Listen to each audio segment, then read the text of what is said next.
Bonjour et bienvenue sur Allo Finance pour commenter les dernières statistiques américaines. Donc deux statistiques étaient au programme aujourd'hui. Et quelles statistiques elles étaient d'importance, puisque à 15h, les investisseurs ont pris connaissance de l'indice Case-Shiller, un indice qui prend la température du marché immobilier américain. Donc le prix des maisons ont finalement mis un terme à leur spirale baissière au mois d'avril, selon les indices S&P Case-Shiller, pour enfin repartir à la hausse. Une première depuis 8 mois.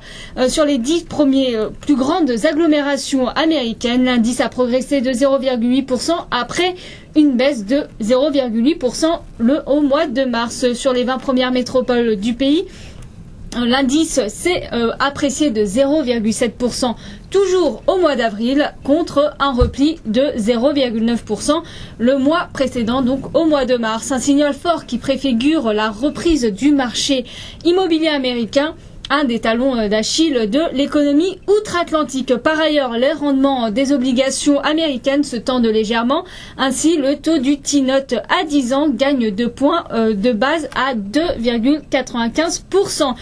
Mais cette bonne nouvelle risque fort d'être occultée par la dégradation de l'indice du Conference Board sur le mois de juin, mettant en lumière le pessimisme grandissant des Américains concernant leur marché du travail. L'indice plonge donc à 58,5 contre 61,7 en mai, alors que les analystes l'attendaient autour de 61 contre une première estimation à 60,8 au mois de mai. Ce n'est guère mieux pour la suite, puisque l'indice des anticipations s'établit à 72,4 contre 76,7 le mois précédent, tandis que l'indice d'évaluation de la conjoncture actuelle s'est replié à 39,3 à 37,6 d'un mois à l'autre. La proportion des personnes qui estiment qu'un emploi est difficile à trouver repart à la hausse pour atteindre désormais 43,8% contre 43,5%